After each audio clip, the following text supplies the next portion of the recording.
Anybody recognize the song that they were playing? Who can name that tune? Who can name that tune? Near Sally got it. Nearer, my God, to thee. How many of you are trying to do that? How many of you are pursuing God? We heard a good message at the youth rally to Miller's Church the other night about pursuing God. And, the world is just standing there, content to be around the things of God, content to be in church, but really we ought to desire closeness with God. Nearer, my God, to thee. The song there says, even though it be a cross that raiseth me. What is a cross? What is a cross an instrument of? Suffering, isn't it? So the song is saying, even if it means suffering, if that's what it takes to get closer to God, I want that. Do you want to be close to God? Or are you content just to be around the things of God in the crowd? You got to determine to want God. He wants you to want him, doesn't he? He wants you to love him. He wants you to draw nigh unto him. So I hope everyone here is drawing nearer to God. Nearer, my God, to thee. Let's turn in our Bibles to 2 Corinthians. 2 Corinthians. What kind of a church do we call the Corinthian church? Was it a super spiritual church full of giants in the faith? Is that? Yeah, we usually call it the carnal church, don't we? It was a church of babies, wasn't it? It was a church full of people who weren't mature in the things of God. So I want to look at this, 2 Corinthians.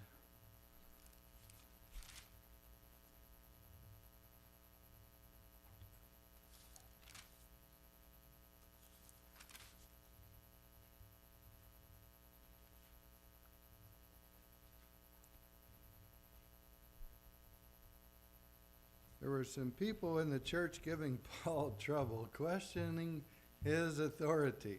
That sounds familiar. That sounds like a typical Baptist church, doesn't it? Not following the way they should. Somebody would say, I just can't follow Pastor Tim. Well, this was the Apostle Paul. They couldn't follow him. And, it's really not a problem with the leader as much as it's the followership. There were some people here who were not following, and we have duties in life, don't we? Duties of submission and get in line and follow. And we find some issues here in 2 Corinthians chapter 10, 2 Corinthians 10.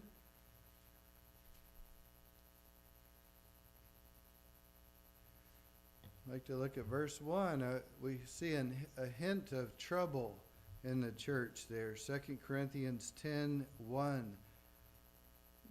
Now I, Paul, myself beseech you by the meekness and gentleness of Christ, who in presence am base among you, but being absent I am bold toward you. But I beseech you that I may not be bold when I am present with that confidence wherewith I think to be bold against some. That's the troublemakers in the church. Against some which think of us as if we walked according to the flesh. There were some in the church that said, that Apostle Paul is full of himself. He thinks he's something. That guy, who does he think he is, telling us what to do? And that's what they were saying about the Apostle Paul.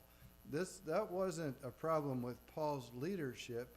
That was a rebellious spirit they had. And some people say, if I had a different pastor, I'd follow him. If I had a different person. No, this was the Apostle Paul. And yet there were some rebels there who were looking at Paul as if he were walking in the flesh. But Paul here is writing in verse 3, for though we walk in the flesh, we do not war after the flesh. Paul wasn't a fleshly guy, was he? How would you like to stand against this man of God with his spiritual weapons? Wouldn't have been a good thing to do, would it? Verse 4, for the weapons of our warfare are not carnal, but mighty through God to the pulling down of strongholds, casting down imaginations and every high thing that exalteth itself against the knowledge of God, and bringeth into captivity every thought to the obedience of Christ, and having in a readiness to revenge all disobedience when your obedience is fulfilled. Do ye look on things after the outward appearance? If any man trust to himself that he is Christ, let him of himself think this again, that as he is Christ, even so are we Christ. So these folks were giving Paul trouble, boasting and bragging about who they were and what they had and why they didn't have to listen to the Apostle Paul. Can't you hear a group of people like that gossiping in the back of the church? Who does that guy think he is? He's full of himself. And that was the trouble that Paul was facing. And these folks were bragging about themselves, boasting about who they were and why they didn't have to listen. Look at verse 8. For though I should boast somewhat more of our authority, which the Lord hath given us for edification, and not for your destruction, I should not be ashamed, that I may not seem as if I would terrify you by letters.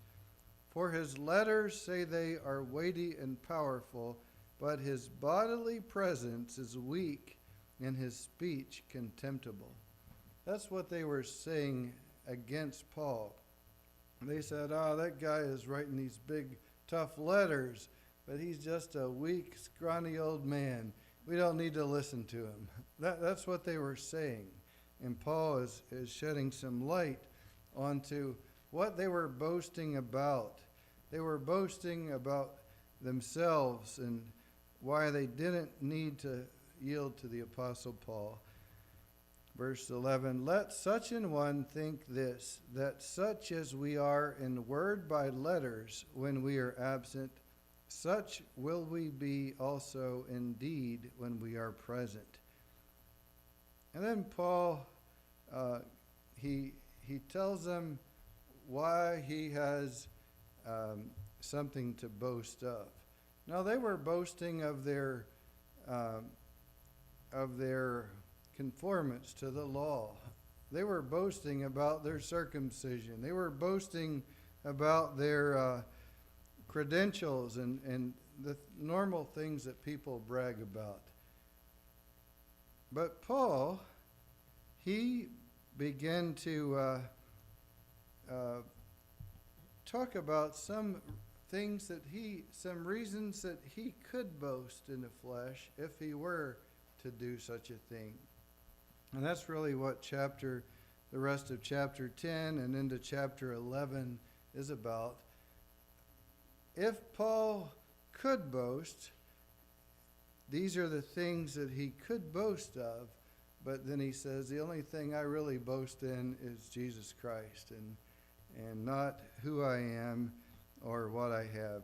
But verse 15, Paul says, not boasting of things without our measure, that is, to other men's labors, but having hope when your faith is increased, that we shall be enlarged by you according to our rule abundantly, to preach the gospel to the regions beyond, and not to boast in another man's line of things made ready to our hand. But he that glorieth, let him glory in the Lord. Paul said that's the only thing we ought to be glorying in is the Lord. Don't be boasting about your ministry and how successful it is.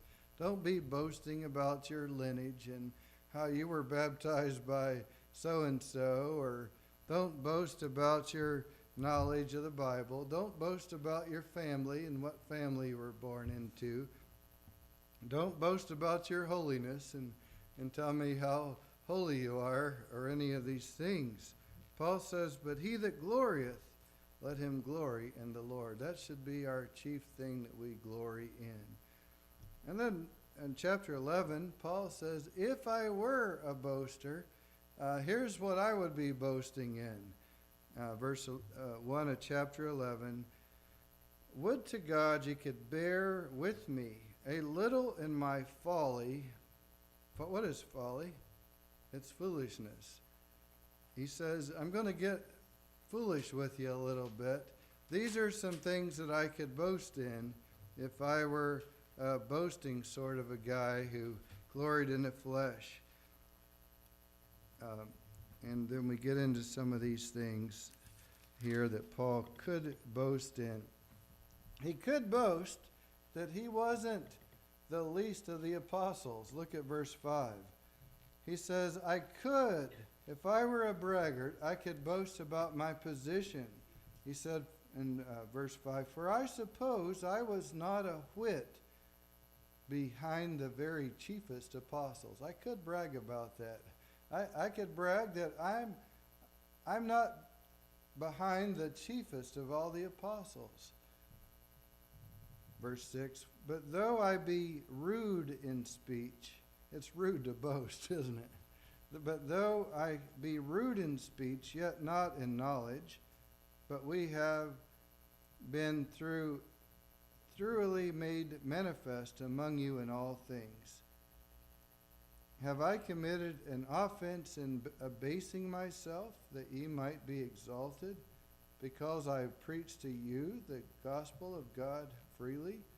I robbed other churches, taking wages of them to do you service.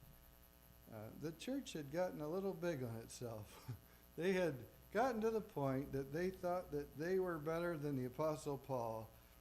They thought that they didn't need to listen to him, that they didn't need him telling them any advice or anything of that nature.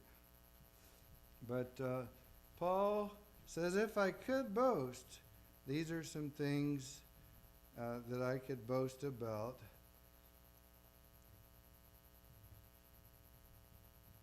And they were boasting about their conformance to the law. Paul says, I could do that too. I kept the law of Moses. I followed the straight and narrow path, but that's not really what I brag about. He said, but I could. Look at verse 22. Are they Hebrews? So am I.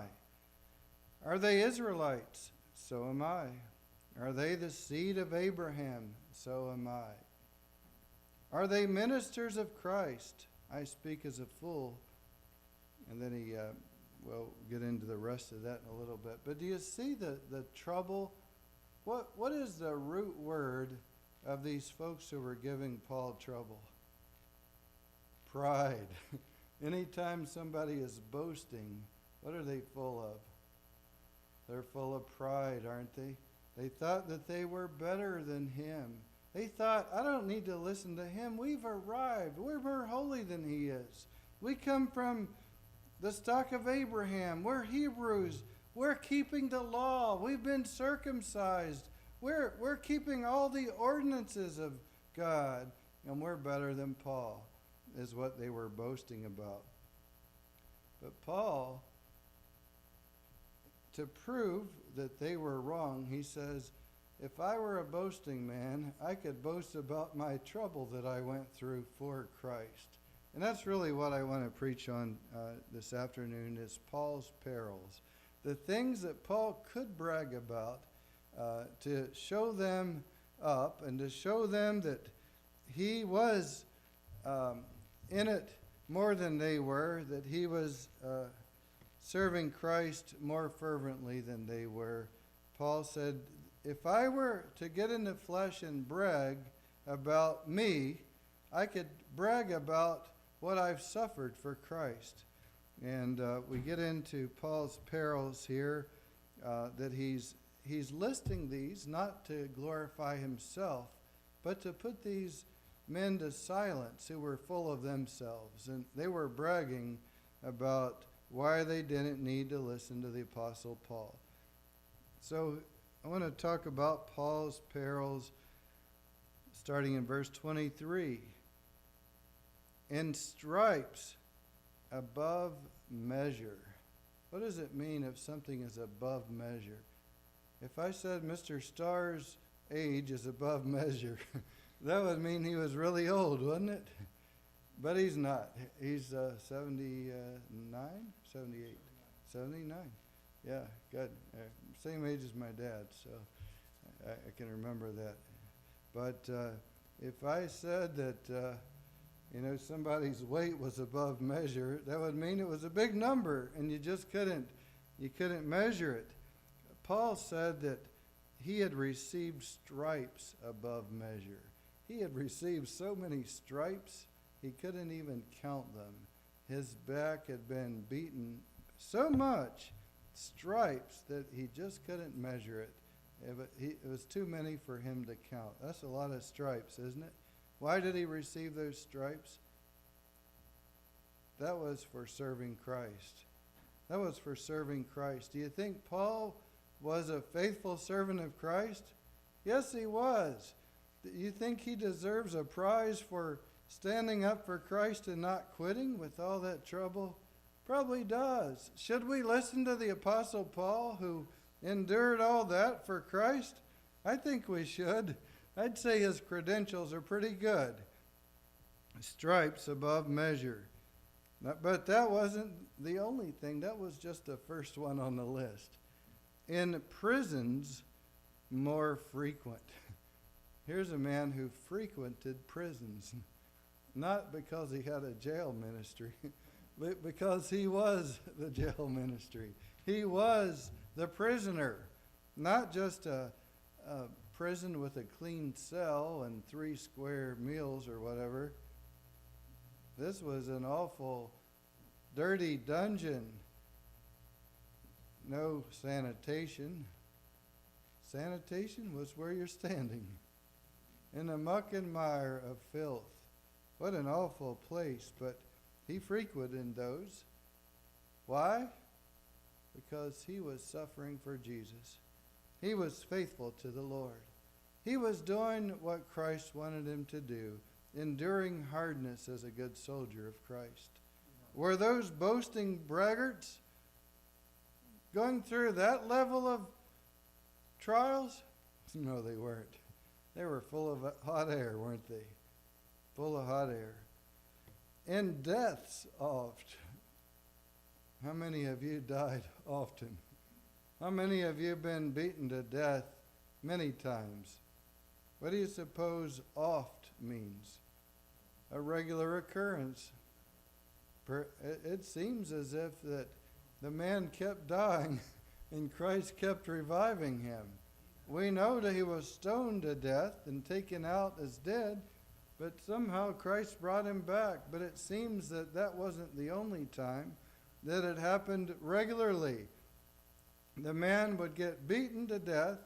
Christ would raise him back up, it seems. In deaths oft. Those braggarts who were boasting about who they were, could they say that? No.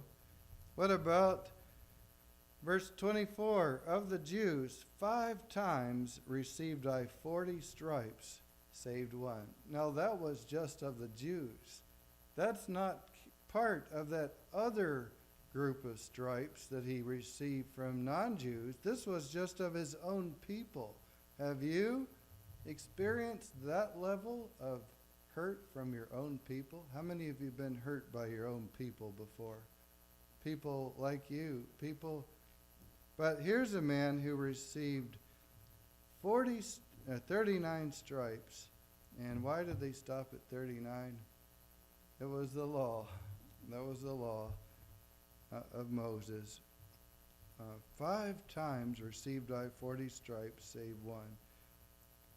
But that's not all. Could those boasters who were saying, who is that Paul guy think he is? Why should I listen to him? Well, the man just wouldn't quit for Christ. The man lived a hard life, not for his sin and wrongdoing, but for his faithfulness to Christ. He was committed to Christ, wasn't he?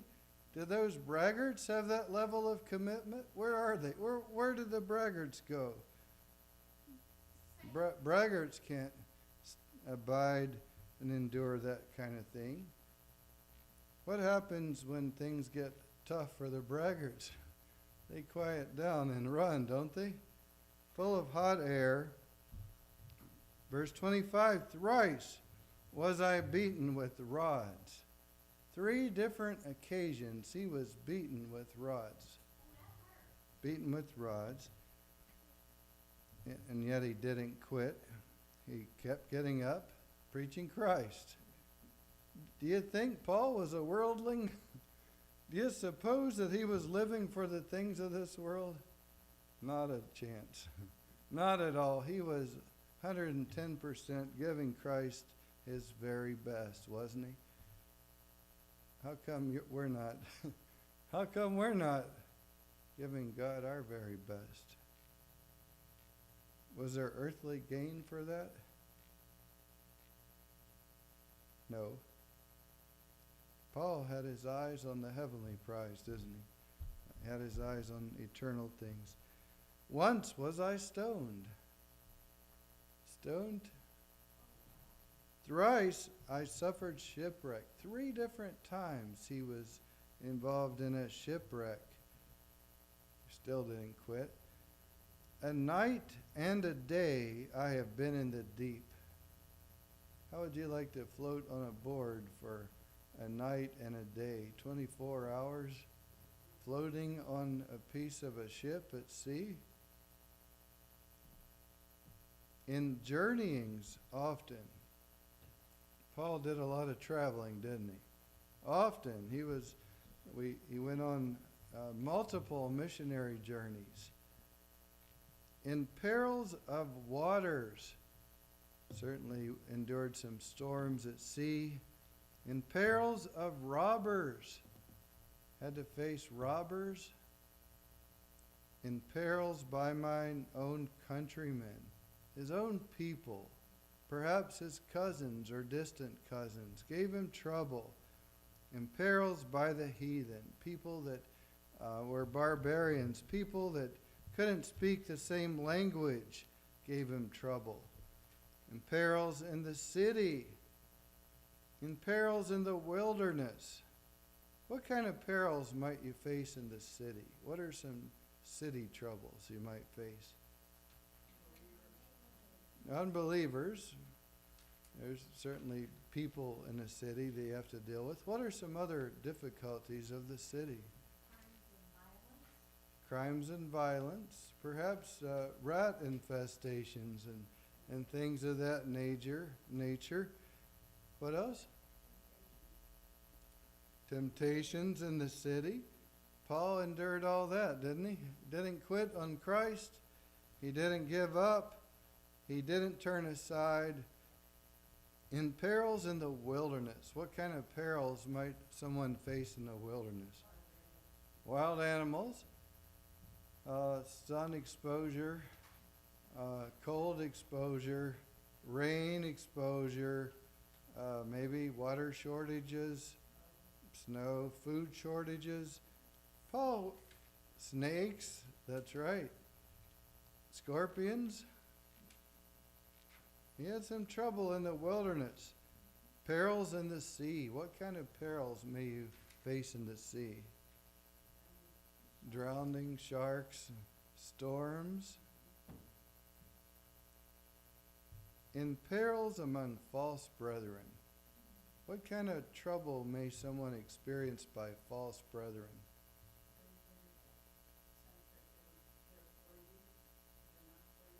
That's right, two-facedness. They talk to you as if they like you, and then they stab you in the back, backbiting.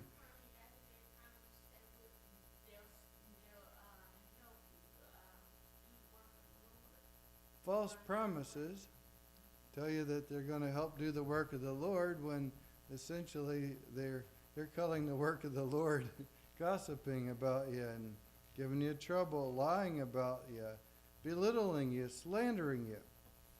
And weariness. What is weariness? It means worn out, tired, exhaustion. Paul, he had a human body that was probably weaker than ours. He was probably malnourished. He probably couldn't see very good. And he got weary with these journeys. He got tired of putting up with this nonsense of these braggarts in the Corinthian church, giving him trouble, the Galatians also, and others. It had its way of wearing him down. Can you think of any good men of God who got worn down by dealing with people's nonsense? Elijah got weary. He got really weary. Moses got so weary that he sinned. Did you know Moses was tired of the people murmuring and complaining and rebelling, not believing God? So God told him, give these crybabies a drink of water, take them to the rock, and speak to the rock. And the people were complaining against him, complaining against God, and Moses took his rod. Instead of speaking to the rock, he hit the rock and says, listen to me, you rebels. Do I have to fetch you water out of this rock? And Moses sinned there in doing that. He got weary. Painfulness. Do you suppose Paul had any aches and pains after getting all them stripes? What about the rocks from stoning? What about the rods? Painfulness. I'd say if anybody could have used the Tylenol, it was the Apostle Paul. The man endured a lot of pain, didn't he? I believe that even when he wasn't going through these things, he probably hurt all the time. Do you know anyone who comes to church complaining, oh, how are you, sister? So, oh, you wouldn't believe how bad my back is today, or, oh, it's been an awful week. And there's folks who just seem to relish on complaining. Paul wasn't like that, was he? He had a sweet, godly spirit even through the pain. In watchings often, Paul had to be on his toes, didn't he? Always keeping an eye out. Oh, there's some false brethren over there. Oh, they're stirring up trouble in Galatia again. Teaching circumcision and the law. Got to nip that in the bud. He had to be on his toes, watching and praying. In hunger and thirst. Boy, missionaries today, they're usually fed like kings, aren't they? The average waist size of a Baptist missionary is probably bigger than their inseam, the length of their pants, isn't it? Baptist missionaries are well fed, aren't they? Well fed, but not Paul. In hunger and thirst. Not only was he not having his nutrition and food so regularly given to him, but he was often thirsting without water. But not only that, but he did a lot of fasting as well, because he had to rely on God's power and God's strength. Do you think Paul was a powerful man of God? Anytime we see of someone with God's power in a mighty way upon him, we usually see fasting involved. And so Paul did a lot of fasting. And then Paul got cold quite a bit. He didn't have a spring jacket and a winter coat and summer jacket, and he didn't have a wardrobe like you do. He wore his wardrobe. He had probably just had the clothes on his back, and well, he did have a cloak because he told Timothy to bring his cloak when he got a chance. But he was cold quite a bit, and nakedness. Sometimes he was even lacking clothes. Besides those things, There's even more. Verse 28. Beside those things that are without, that which cometh upon me daily, the care of all the churches. All of those churches that Paul was helping to oversee and care for. He felt the responsibility of all of that. Corinthian church, Galatian church, Colossian church, and Philippian church. All of these things were always pressing on him, thinking about brother so-and-so here, sister so-and-so there, the trouble at Ephesus, the trouble at Philippi, all these folks just praying and praying for their safety, praying for their growth here, praying that God would help them to grow and mature in Corinth and not be carnal, praying that they would do the right thing with this sin that was going on in the church there. And all of these things took their toll on him. He had a lot on his mind, didn't he? All of these things were weights that were pressing down upon him, the care of all the churches. Daily, he was always had them on his mind. And Paul could honestly say in verse 29, who is weak? Raise your hand. You want to boast about your weakness? Listen to my story. Am I not weak? How many of you have been offended and you're about ready to quit the church? Well, listen to my story. I've been offended all these times, and I burn not. If I must needs glory, I will glory of the things which concern mine infirmities. Paul says, if I got one thing I can brag about, I've endured a lot of trouble for Christ. I've endured a lot of trouble for Christ. Now, Paul showed us how to suffer for Christ. We're living in a day of mamby-pamby, weak-kneed people who get offended and quit the church. If we had retained all the people who quit Bedford Baptist Church, this would be a huge church. We would have to expand. We'd have to buy a much bigger building. If we could retain all the people that got offended and went away sucking their thumb, oh, this person made me mad. Oh, they hurt my feelings, and I just didn't feel loved, or all these things. Well, look at Paul. Compare them to Paul. Who is the stronger Christian? The ones that brag, or the ones that endure and don't quit? They say the measure of a man isn't what it takes to get him started, it's what it takes to make him quit. And Paul was a man who wouldn't quit on Christ.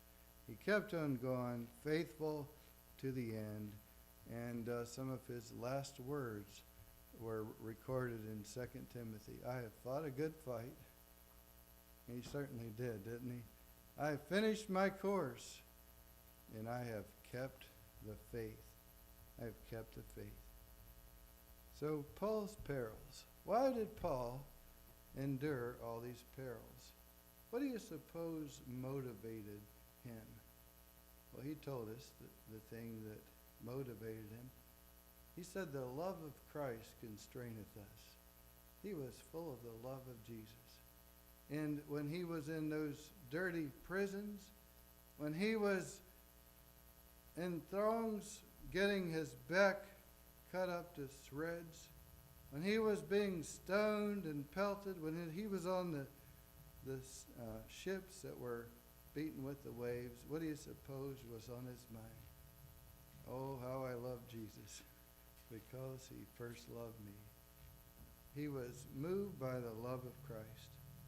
And I hope the love of Christ has gotten into your heart. And I hope you're the kind of person that would stick with Jesus no matter what. There's some who don't stick with him very long. Jesus told the parable of the sower. Some seed fell on stony places where it had not much earth.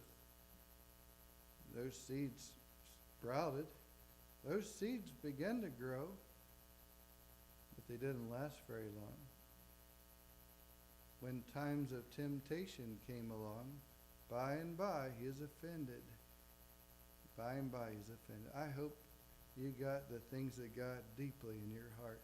I hope that there's nothing that would make you stop serving Jesus. I hope you wouldn't deny him for any reason on earth. Aren't you glad he didn't deny you?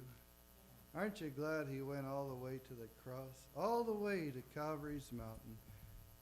He suffered, he was wounded for our transgressions, he was bruised for our iniquities. Aren't you glad that he did that for you?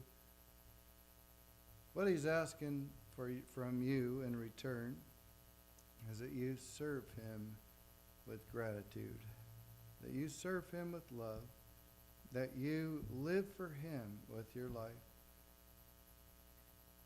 Romans 12:1 and 2 says, I beseech you, therefore, brethren, by the mercies of God, that ye present your bodies a living sacrifice, holy and acceptable unto God, which is your reasonable service. He may have you suffer for his name. Chances are, if you stand up for Jesus, you will be ridiculed, or even worse. Jesus said, in this world you shall have tribulation. That's part of living for him. But the rewards are out of this world. Boy, the Apostle Paul, when Christ brings out the crowns, boy, he's going to have a lot of them. But he's not going to relish in them. You know what Paul's going to do with his crowns? He's going to lay them at the feet of Jesus. He's going to lay them down at the feet of Jesus, because everything Paul did was in the strength and power of the Lord.